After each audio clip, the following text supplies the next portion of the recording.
composing, it's like memorizing ahead. Rather, trying to remember and retrieve from the deepest of oneself some faint memory of something that you follow on a trace that is incredibly vulnerable but powerfully appealing, as if some kind of sense of truth that you know when you are on the right track, because you know every time you're on the wrong, and you have to memorize so many paths, of which you take one that you have the flair is the right one, but some sections reveal themselves to you like an odd piece that you just remembered. And that's something to do with imitating another piece. It's to do with what comes after. There is always a first idea, and then composing is like composing a train with different wagons, and it's in a way what it is. To find a meaningful storytelling or mood setting or both, or whatever it is that motivates you to know that the right next thing is that, or if not, this, and then you delay it, and then you become in a way enchanted by the storytelling that you're making up, but almost as if you're the other person who is telling you the story. You're not telling it to yourself. A capacity to let yourself float intellectually in a special time lapse that is without before and after. It exercises a lot the memory, because you remember all the paths you don't want to take before the next roundabout or so, if it's another of these analogies with path.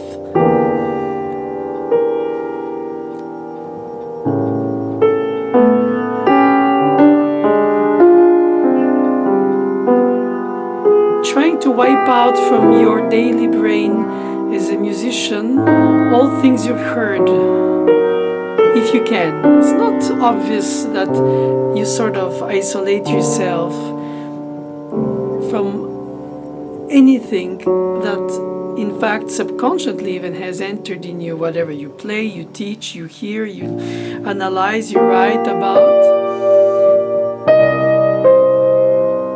It's a fascinating and liberating moment, the very creating moment. You don't know what you're creating, in fact. You feel like you're retrieving something that you had forgotten or faintly remember. It's really what I think closest to memorizing ahead, since most performers have the score between the piece and them as the only vector. I find that composing is trying not to betray what you hear innerly. So you can say, yes, there is technique about notating one's thoughts precisely, not simplifying them, nor over-complexifying them either. The way they come out should be also like you're taking it on dictation from somebody else. And of course, in the process of notating, immediately you start thinking from details to general trends. Oh, I'm going to change this because I prefer to go there, it's too early now. And Mademoiselle Boulanger, my teacher, always spoke about la note juste, as if you know which sound has to come at which point to be the right moment.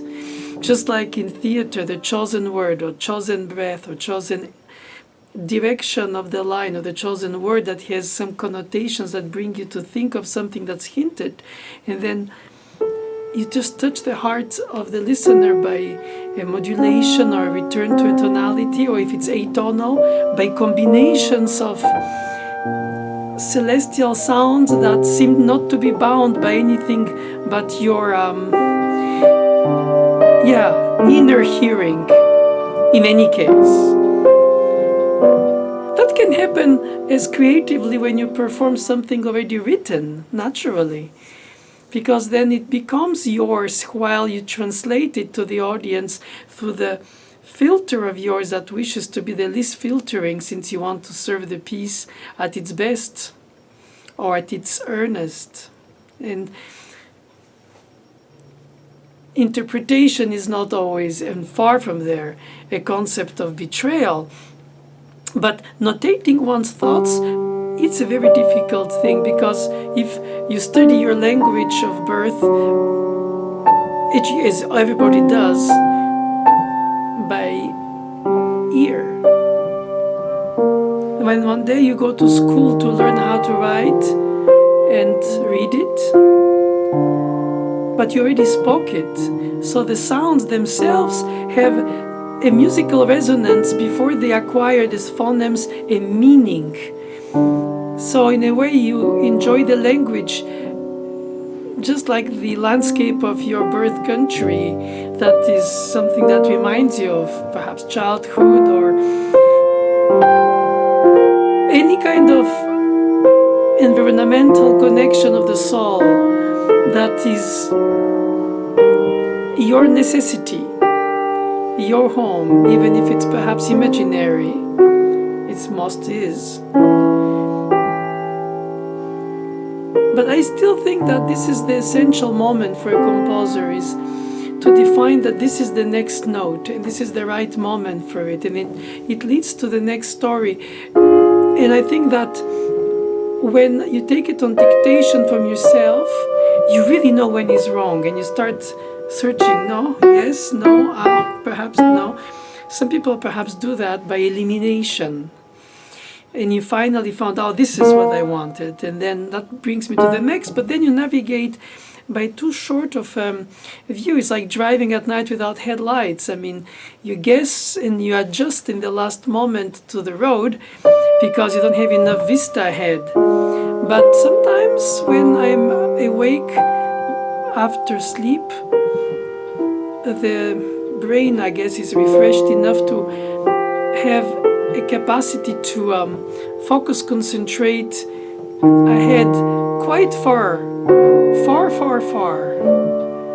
was going to say further, that's why I closed my for far, or further or far. And you see it like an island, or perhaps even more like some horizon line that you know you want to reach through whatever you want to say until there.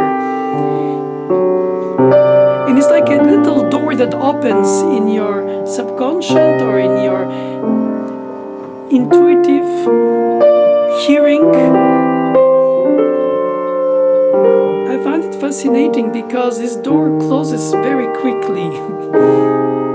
Either because you took the wrong road intuitively too, and you only know it, but then you feel like, where was I? How can I retrieve my steps until where I was right and go try this way or that way? So it becomes more like an inner GPS mapping of a terrain that is a little bit foggy, to say the least, but so obvious when you find the trace of what you search for and you aim towards, It's always like that. It's like constantly confused when I speak about composing the past with the future. It's like my children, when they were born, I always thought there was never a before them because they're sort of it in time term. They always were.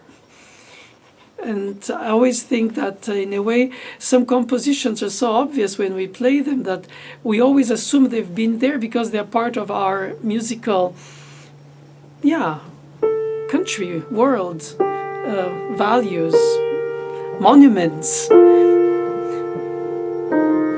But then there was always a day before they were composed.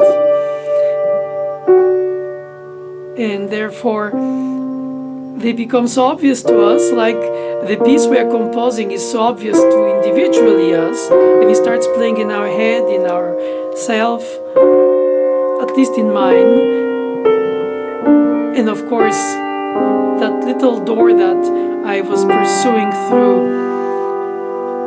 the next thought process, not just note, but phrasing, direction, line, modulation, or experimenting with a different space, especially dispositions. And of course, the piano is limiting, but also unlimited.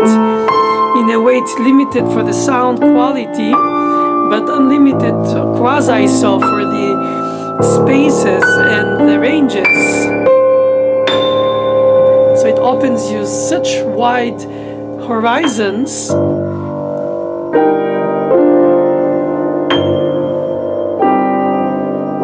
Even if you don't write for the piano, but through the piano.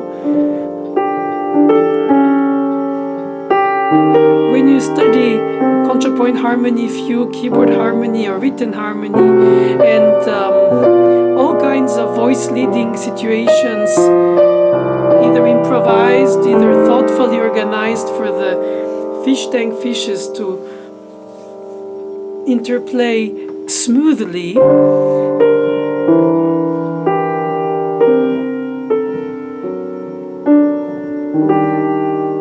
it's not just like piano technique to play some complicated things. In this case, thinking contrapuntal technique of layered voicing that allows you to think complex, therefore innerly hear it complex, but the notation of it or its implementation directly played or written directly first should not hinder. Sometimes you simplify it either for a good reason, because you think writing it naturally, it's like going from a first draft to a more finalized, polished, detailed, while also direction-wise, visualization of where you go in the piece in terms of proportions and form and direction and section and line and length. And of course, the rhythm is not an added element like topping on an ice cream. It comes intuitively with the melodic line, if there is such, or just a harmonic line, if there is such, or just atonal harmonic of their own relations of centers or tensions and releases or emotions or moods. And in many ways, if you play it on the piano right away, perhaps it's limiting you, because then you don't hear it as purely as in an imagination mapping in your brain. And then the resonances you get on the piano, or sometimes a mistakenly pushed key, brings you to think, oh, that might have been the what I should have gone. And then you try to explore it for a moment before perhaps you go back to the first idea. So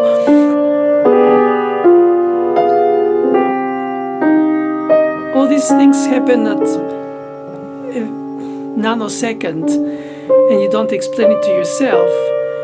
But I think when you try to put it in words, as I am attempting, be it poorly, it might help people who would like to compose and want to acquire the technique through notation, or perhaps through even technology, or just by notating their thoughts through dictation of them by themselves, like most so far before the technology, and attempt to not lose what is that grain of originality, that spice or that taste that you have in mind, either because it's connected to a lyrics or just by itself, just sounds, but because the interpretation comes at the same time with the rhythmic pattern of the pulse, even if it's not specifically informative for the performer, that's habanera, and then the rhythm sort of is traced. But if it's pure music in sense, just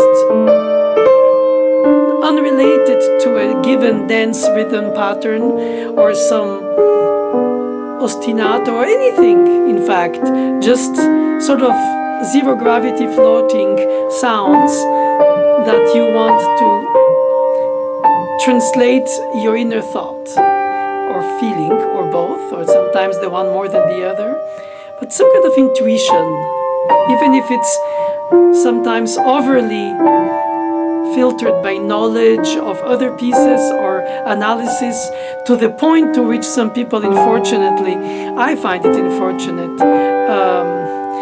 self-censor themselves. No point, it's already been done. I don't think so. It's now in us. We didn't choose when. So we live after the first ballade by Chopin as pianist. So if we do something in G minor and we think, it's already been done, who knows? It's nothing to do with copying or sponging, even if we can. Is finding a sense of truth or meaning that cannot not come out, like when you want to write a poem, but you use the words that you learned anyway, either by ear as a native language, and then became a knowledgeable literature knowledge of your native language writing. Not all people who learn how to read and write become writers, but they could. And of course there are many ways to play music in terms of systems, not only the tonal, and of course far from there, but even if you take it, it doesn't mean that because so many wrote music on that system based on a tonic and dominant with a tension release and a sense of major and minor, far more than just sad and happy, because you have half minor and you have half major and you have bittersweet and you have nuances of delays and expectations, manipulating psychological hopes, love, death, hope, disappointment, excitement, and of course major, minor are ingredients, but you could write something extremely sad in major and something very driven and even motorically bringing elements of excitement in minor. Of course that's more Baroque to do that, because in Romantic era, 19th century in Europe, the minor was really connected more to the lament specifically. It's hard to be lamenting in major in the 19th century, though you could lament perhaps in the 18th in major, the sighs with interruptions and delayed resolutions. See, all of a sudden when I say these words, I realize that it sounds like I'm manipulating something. Yes, it's knowledge, but not for its own end. But it could be when you interpret a piece that already exists and you understand how the suspension delays and how the cadence brings to another point, or this some kind of refreshing, for lack of better words, atmospherically, literally, modulation, and all of a sudden you're in some hopeful daydream tonality before you return to perhaps a minor key. So those ingredients are there to enhance the storytelling, regardless if it's totally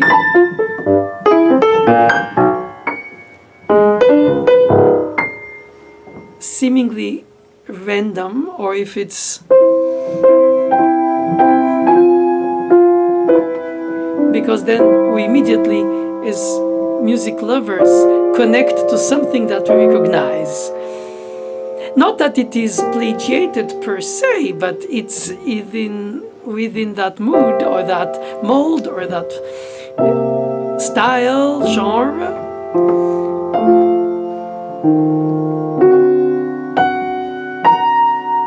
Of course, course, you could improvise all of that and wish to have an improvisatory style in your writing, or you just want to have something so thoughtful like a fugue or anything harmonically only because of the voice leadings of the voices in their own evolution that happen to create some harmonic verticality.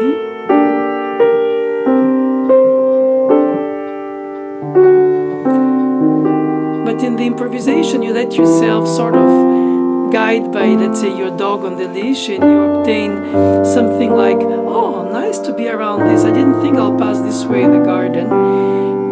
But when you write, it's more your will rather than just following some kind of faint instinct only. Of course, you can define a form ahead of time, like a blueprint of a architect, and then fill the elements inside without so much worrying about the chosen note, because in a way the detail doesn't justify the form. The form is what justifies the piece, and then the different ingredients just settle in.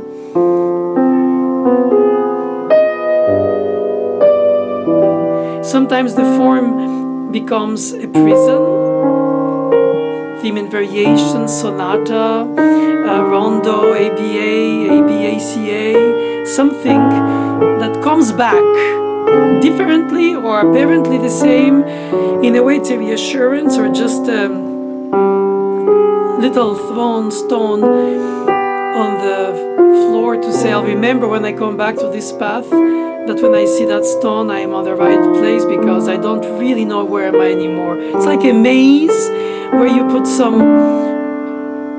buoys to recognize a little bit where you were, not to just float in middle of I don't know where I am.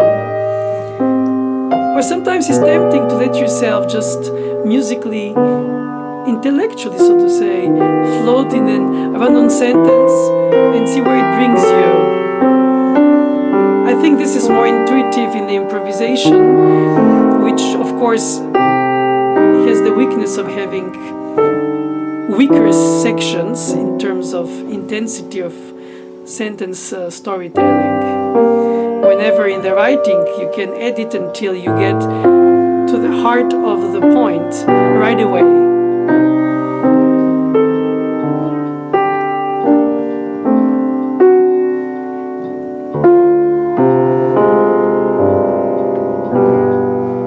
There's always this problem of the continuity, either of the thought or in the interruption towards another thought. In theater, it's a continuum of the text, and therefore the action in a closed space with imaginary ideas or symbols. Whenever in film, you can restart and retape 100 times, and they do 20 seconds of a sequence until the director gets exactly what he or she thinks they would like the actor to bring to the situation as they imagine it, perhaps the only ones to do in their mind compared to the actors themselves. Whenever the actor in a theater play is more of an author, because of the continuity, a little bit like a recital of a pianist compared to a concerto with orchestra where the tutis take care of a lot of the setting of the background and thematic materials, like overture of an opera, where the pianist in a concerto would be the polyphonic singer, so to say, of arias. Chamber music is even more diluted in the good sense of the meaning that everybody is more or less equal in a contribution towards the craftsmanship construction. Or then you don't have a piano at all, if it's your instrument and you just imagine it for another group of instruments or solo.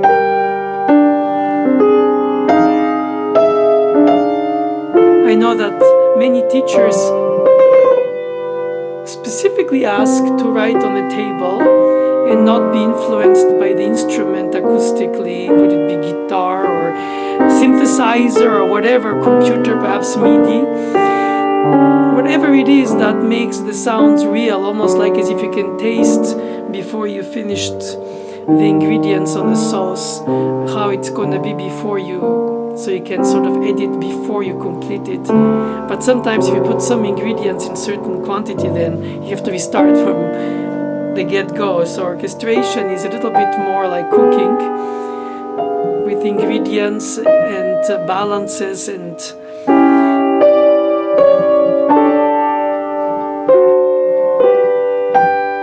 but I think still that the imaginary combinations of sounds and values and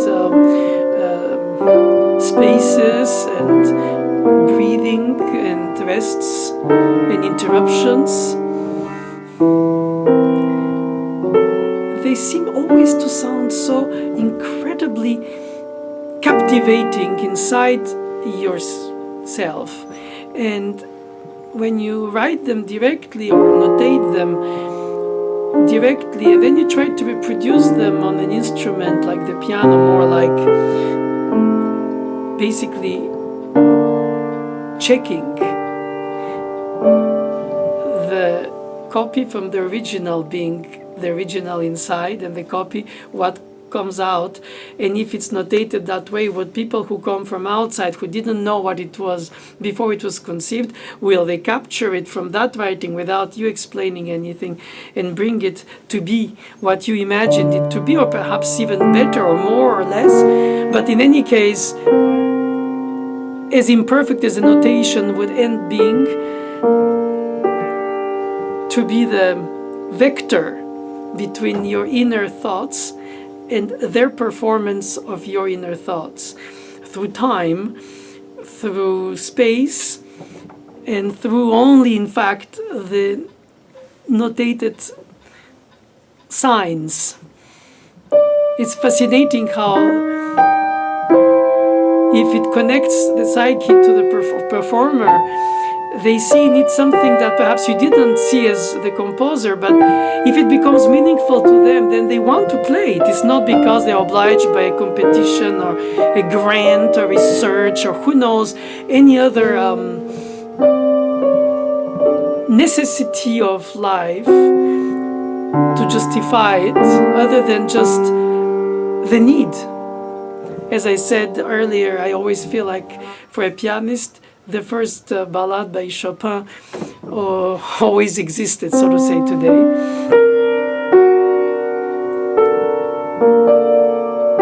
And I think very few pianists feel coerced or obliged to want to play it. It becomes a necessity, an imperious need, when they acquire a certain technique, and before even so, to aim towards playing that piece that appeals to them so much. Whatever it takes. Even if it's overly played compared to other pieces that are overly forgotten of other composers, there's no need to give an incentive to play Chopin, Liszt, Bach today. But nevertheless, it remains an inner search of identification for the interpret compared to the thought process or the emotional thought process or whatever the performer sees in the piece, of a recognition of their own psyche. Is like, oh, I feel that struggle, or I feel that hope, or I feel that modulation, because it's, in a way, it talks about me individually. Whatever the reason of the sufferance of Chopin or Shakespeare or Da Vinci, the universality of their work makes the interpret or the performer, therefore, become involved as if they are the composer, because it so much means to them. So they want to play it at its best, and they hate when they make mistakes. So you teach them how to hopefully find the fingerings, the technique, the industry of playing that won't betray their own love for the piece, basically, and gives them a little bit of self-control during the emotion of what everybody calls, for better words, the stage fright.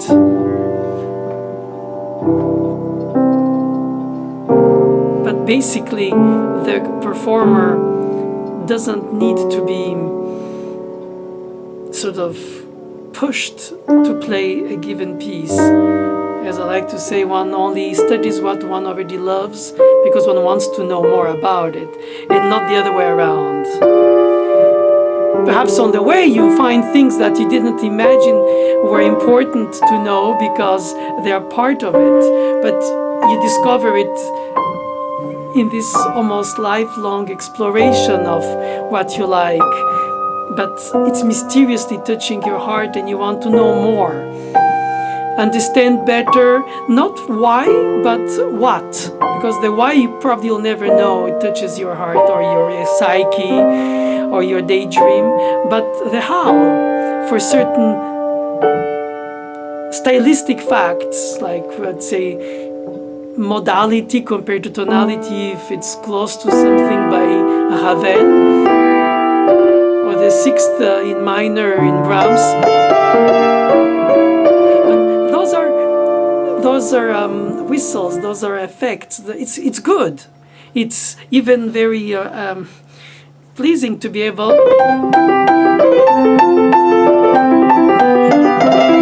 to make up a fake Baroque or early classical piece, just because the banality of the elements make any piece be. But all of a sudden, when Haydn, Mozart, Mendelssohn and so many take something, or Beethoven, so simple, and then it becomes,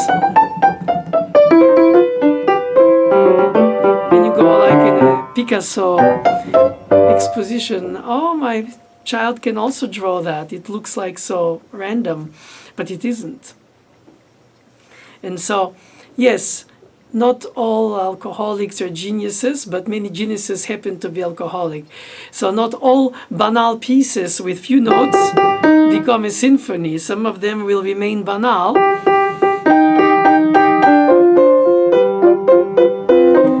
And then all of a sudden somebody will take these 4 notes with 3 repeated and make it into an incredible symphony, because you inject in it that meaning. It's exactly like what I thought about the phonemes of the baby, discovering the original language by ear, and then enjoys the sounds, how they resonate in his or her skull, before they even know what I mean, or vaguely, mama, papa, or something. But once you speak a language, you forget a little bit of the aesthetic of the sounds, because you focus on the meaning of the words you say. So the meaning becomes the beauty, or the storytelling becomes the drive, not so much in which language or in which style, will it be tonal, modal, atonal, microtonal, posttonal, etc., or anything. So the language is the vehicle, it's not the destination. The destination, in fact, is your inner garden, daydream. And yes, even your own improvisation or composition would have those notes that happen to, in a certain combination, become unbelievably meaningful, and we have, and so obviously that is recognizable, because it's like you cannot meet all the humans on earth to know if you prefer to love one specific one, but perhaps there were many other options that could have been, if not plausible, and perhaps he improvised many, and this was just a random frozen one on the edition. Perhaps if he had more recordings at the time, he would have perhaps left us like jazz with spur of the moment, but frozen in time. Intuitive inspiration, where the intuition and the thought process sort of tango. 2 steps ahead, 1 step behind. And sometimes when you're really well trained and you memorize well ahead, you might be for sure, especially if you practice it, a bit like probably chess playing mentally or a crossword puzzle, to organize your thoughts in a way imaginary, perhaps sort of a visual memory situation, and improvise so sounding like written fugue, chromatic, or and variations, and perhaps a rondo and a lead and 2 sonata first, 2 themes sonata form, forgive me. So yes, again, it's all about technique and tricks. If I want to play the Winter Wind Etude, I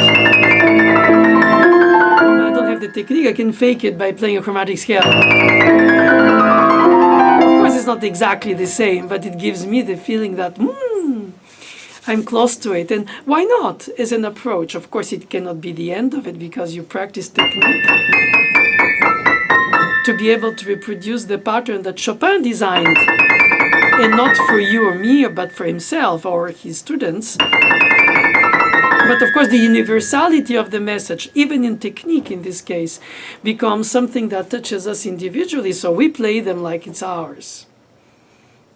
So in a way, there is an appropriation moment where is the rupture of disbelief. As an actor, you tell the story, or you are the character, and people, even seeing you in other roles, start forgetting that you were the one to play the other roles, because the way you tell the story, if you just play the Scarlatti Sonata, and then the next piece is a Beethoven Sonata, use the same pianist, but you're telling something completely different in a different time zone, stylistically, but it's the same instrument.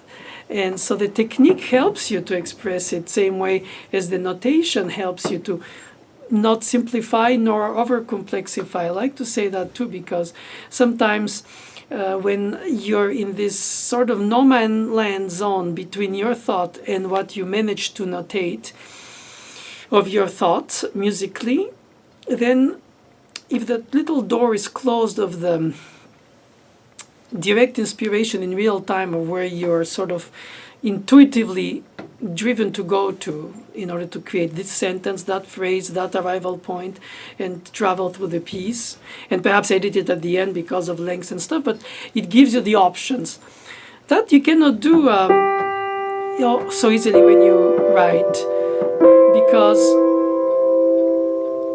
the very fact of rewriting on it, perhaps you have to teach, or you have to go to some other place, or you have to perform, or you have to do just daily life things. You interrupt that little first original thought, and then you try to capture it back when you get back on it. But then all of a sudden, you're not in the same disposition, in the same mood, in the same country, imaginary speaking. You try to recapture it. You go through it, like, oh, what did I write until here?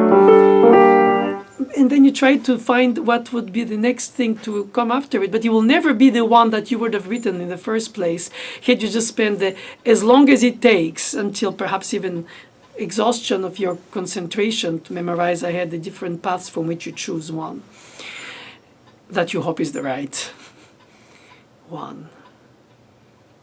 Yeah. The more I try to explain it, the more I realize that I only overcomplicate it. Because in fact, it's very simple, except that in the process, when you have to sort of make sense out of these intuitive bursts, or perhaps you regret them and you want to make them more organized. And so you start, because of contrapoint and fugue and harmony is a study, you learn how to organize your thought process, just like you learn to organize yourself in your novel by chapters, or in your poem by rhymes, or whatever it is, by the rhythm of the syllable steps, that the music of the words brings you to say, even rap or classical, where again the sounds of the words are as meaningful as the meaning that they vehicle. And obviously not any word makes it in the choice that you make of it, because it's a chosen word, again the chosen note. But it's not because the chosen note is right that this one will be the right one, and then you start like dotting it. Then it's almost painful because it becomes unnatural. Like when you speak, you don't just start spelling to somebody ILOVEYOU,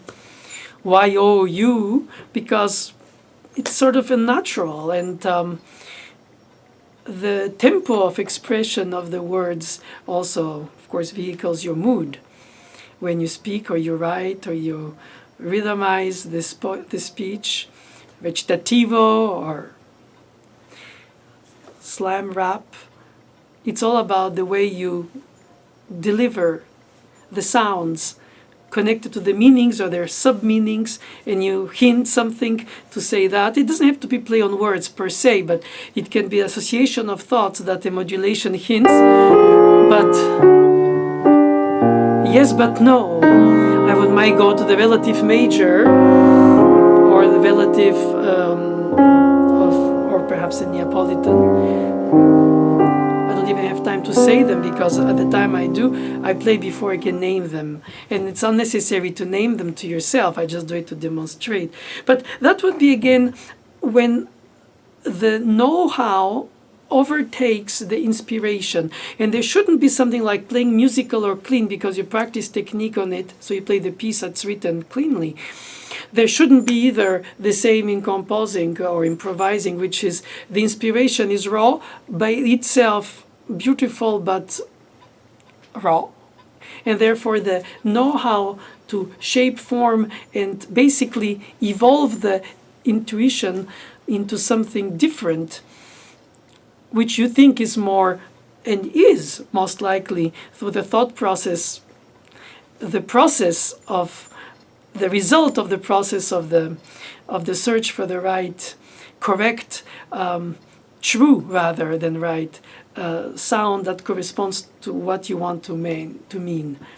So knowing too much technique can fake, but not having enough technique can defeat your original idea or deform it the way it stands by itself on a written element compared to the played element. And people won't play it by ear from your playing. If they want to perform it, they have to go through a written score, at least in classical tradition, not that with new media that couldn't change too. But let's say that the frozen inspirational intuition into a paper or a document, whatever electronic form it takes, and then it comes to the performer who connects to its DNA and then translates it as its own to the audience. You hope between the good edition, the good style knowledge, the good teaching in sense of the right rather than the good, or whatever you think is the right, in terms of how much rubato, how much ritenuto, all the interpretational, I would say, ingredients, even if in a way interpretation is its own recomposition, depending on how much you allow that to be the case. But some things are factual. For instance, when I was 5, I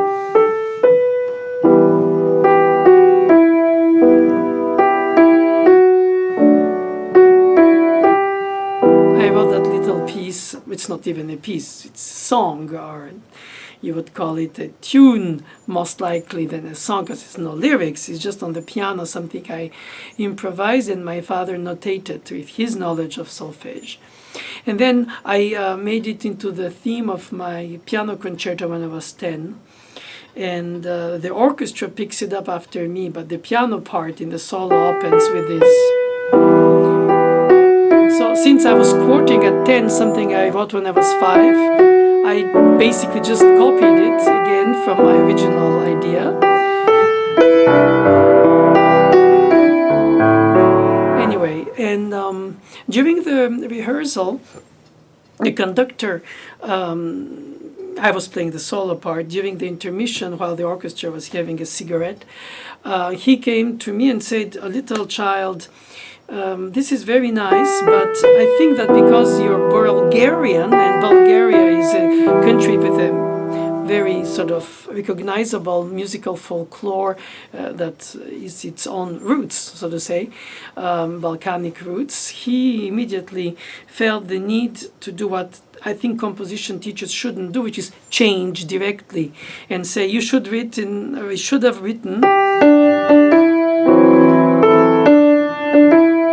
because this sounds modal and Bulgarian, basically, to make it short. It's like as if a mazurka by Chopin has to sound Polish. In fact, it sounds Parisian, that's what it was, like a waltz, but it's inspired by some of his home country's modality, and so it all of a sudden becomes, and you go, oh, what's that? It's not in, but it's still in 3, and it doesn't sound like the original folklore. And of course, it's not about quoting a piece or because I was a child from Bulgaria that I should write folklorically Bulgarian, but I was Bulgarian and I was 5, and I didn't feel like this was less or more Bulgarian, it was just me, meaning not me. It was my intuition, that's what I heard inside me, and that's what came out. And I didn't really analyze it that much, of course. I just quoted it in the piece. And my teacher, Mademoiselle Boulanger, she would not change as a composition teacher might, in this case, this conductor who was a composer himself, just say, no, do this, or explore that by doing this, and gives you not only a plan that you're supposed to implement if you choose to as a student, regardless if you're convinced by the criticism, too long, too short, too this, not enough that, anything. But let you cook it and then present a new version of it if it's convincing to you, to see if it will convince the teacher and see if you can develop, let's say, melodic bass line compared to ostinato or some kind of element that is not a specific detail but a general idea.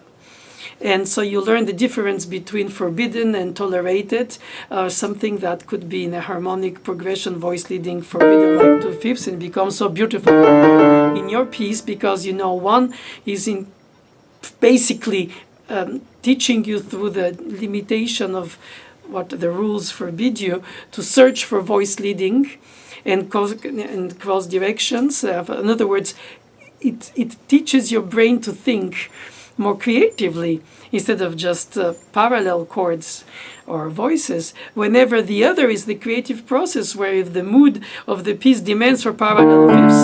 So I was able to write parallel fifths in the same lesson, Mademoiselle Boulanger, in my piece that I present her, when I was avoiding them like poison in the harmonic exercise part of the lesson. And this kind of very subtle difference, especially in the fact I was a child, is very respectful of my musicianship because she could just say, which is pedagogically most the fact, you teach the children what is right from what is wrong and then you nuance later. And this nuancing coming, let's say, a teenager or a young man, and say, oh, all I was told is because it's in this style that I play the upper note, and then in this other style is the real note because it's Baroque or something. So you learn all these things, and you try to apply them because you just don't only play by instinct all your life, obviously. If not, you wouldn't really develop any thought process, regardless if it's performing or composing. But in the case of composing, when he wrote me on the score that changed and became, though it was pretty, it wasn't mine. And I felt almost as a child, because I was a child then, that is like almost as if, but he didn't have any reserve. He just literally crossed and wrote it down, and I started playing it because I was obedient on top of it. And I think not only because I was a child, because I was obedient in general, even later. But then inside myself, I was thinking, not that I want to think that mine is superior, because by any chance, by any stretch of the imagination, it doesn't change much, really. It's not like some kind of, it's like the French say, tempête dans un verre d'eau, just like a storm in a glass. But it's just an example, because to me then it meant a lot, since I was quoting something I wrote before, which lived inside me for 5 years, which was half of my life when I was 10. And so obviously, when that was written over my score, I felt like it's no more my piece, but it's no more his piece completely either, obviously. It's sort of a patch of knowledge on top, which is why some performers say I don't like to teach, because I was obliged to play some fingerings of a teacher's teacher or some famous pianist, and it didn't correspond to me, but the teacher obliged me. Then I feel like that took away my pleasure of playing it or my desire to improve it. Same thing, you can say the composer was sort of, perhaps as a student or as even a youngster, disappointed, because it feels like the teacher is there just to sort of recompose for you. So my teacher, Mademoiselle Boulanger, she would never do that, at least with me, at least then, because perhaps she was more interested in telling me, in the next piece you'll write, avoid doing only ostinatos, but have a melodic moving bass like Fauré. But not the style of Fauré per se, but more about the fact that in Fauré the bass line has its own melodic meaning. Not that others don't, like Beethoven in the Pathétique slow movement.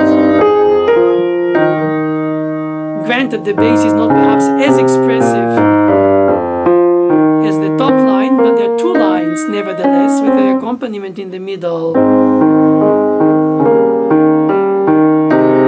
So when you play it, you feel like a composer if you voice it out. And then some people will say, yeah, it's good, but it's distracting. I want to hear the melody, because that's what he brought on the top. So if the melody was as important, why was the bass not just, I don't know, something very simple, like more the roots? It's not wrong, it's not that different, it's not even shockingly wrong, but it's not as interesting as the melodic line of the bass with a leap of an octave when the melody is only flowing on the top by step. So if you do, and you bring it out as a performer, you feel all of a sudden that you're diverting the attention from the melodic beauty, even if it's in step motion, for the striking octave leap, at least striking for 19th century time being striking. But the fact is, it is striking. And so the question is, if you compose it and you write it, let's say with an ostinato,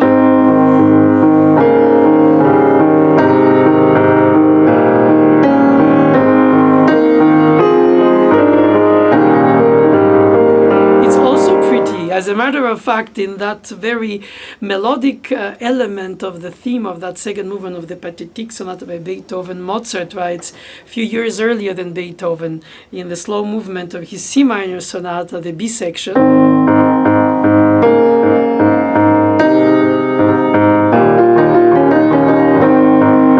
And in this case, he writes it with an ostinato. So do we consider that it's more expressive because in the Beethoven, who perhaps borrowed, if not stole, or just serendipitously around the same melodic line, this left-hand lifting bass inevitably highlights the background in a way that the static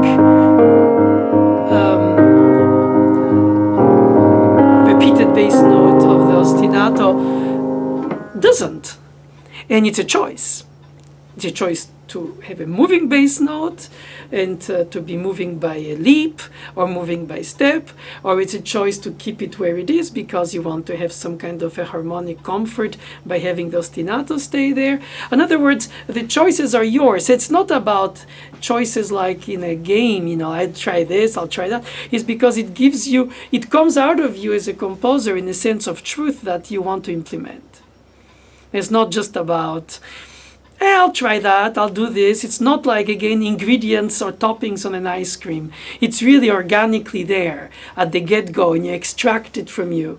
Regardless if you can extract it on the first throw or in a written second, third, let's say, draft, until you reach that point where you think you just extracted the essence of it and you want to offer it to the audience, to the performer, basically to humanity, without to sound too grandiloquent. But it is that you want to keep it. You want, and you consider as a composer, which is not very humble, that is meaningful enough, especially because you know everything written before you already exist, to say I'm daring to let it be, and not just disappear in thin air by writing it or publishing it or notating it or performing it or something it, but not letting it just disappear in thin air because this happened and then it doesn't happen, then this happened and it doesn't, or something very meaningful for you or not for somebody else.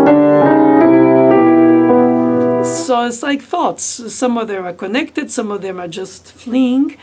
Whatever it is, you organize them, you compose them. Perhaps you should keep them as close to the intuitive throw that sort of jet comes out of you, or perhaps intellectually filtered by the knowledge. But the problem, as I say, that once it gets so filtered that some performers or composer performers, or just composers without being performers, self-censor themselves. Like, it's already been done. Who am I to add to it? And that is a very honest and humble and truly humble self-estimation. It doesn't mean that you have low self-esteem. It just means that perhaps you have a higher level of humility. Or perhaps because you so connect to some of the masterpieces you practice daily that you feel like you're at best a spokesman, but you're not the writer of the speech, let less the politician who delivers it.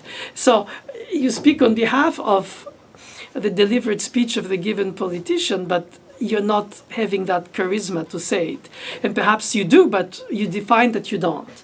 And if you self-censor, then you say, I tried to compose, but I gave it up. And I hear that very often. It could be said also for students. Oh, I played the piano, but then I had school and I preferred to play sports, and then I gave it up because I really didn't connect to it so much. Again, you don't study something you don't love. You only study it because you love it, and somehow it calls you, or it's attracting you, or it's just basically appetizing, literally. And you cannot force that, but you can also, of course, once you have it, find the right proportion of rigor in order to extract the best out of it in terms of composition or interpretation, and in the process of it not get disgusted by the repetitivity that it takes to try to play it best or try to compose it best on the two sides of the spectrum. It's like a mirror that can see through. And you can choose to say, I'll never be a great pianist, I'll just give up and I'll become, I don't know, conductor, music critic, or just real estate agent and just play Schubert home for my pleasure. Or then I can want to record the complete Mozart concerti because they're so meaningful to me, or the complete Goyescas, or something that appeals to you like more than what you can do at the point where you decide, and then you find enough energy in you and courage and resources to pursue that long-term, it's more or less a defined aim. And on the way, perhaps, it shakes you to the core, and you go like, there, everything was written, why me? everything was played, I won't play it better. Or at least I'll play only something nobody ever played, so that I feel like I have some kind of input in this terrain, and I want to create something out of this lesser known pieces to the audience. I become some kind of a spokesman really of the composer, even if it's a forgotten composer, because so many passed and so few are remembered for good or bad reasons. But the fact is that the repertoires for different instruments are more or less wide, and the piano one is the widest, so therefore it has the most pieces that are forgotten, in, if not most, at least very many, to say the least. And you'll never have enough of a lifetime to explore it all. So again, it's like you don't choose somebody to love because you meet everybody on the planet to eliminate them and say, this is the one that's compatible to me.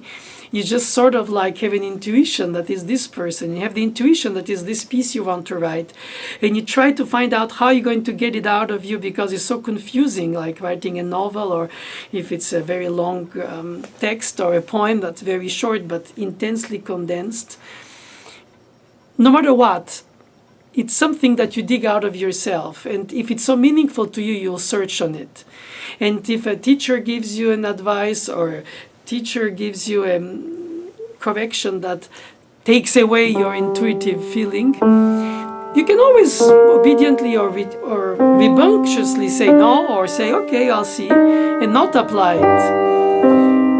Because at the end, you're only the one who can choose to destroy it, redo it, or try to bring it to life and see if it catches with other people and becomes their meaningful moment. Perhaps that's what Chopin did with the ballade in question, that I like to quote because it's such an iconic piece for the pianist.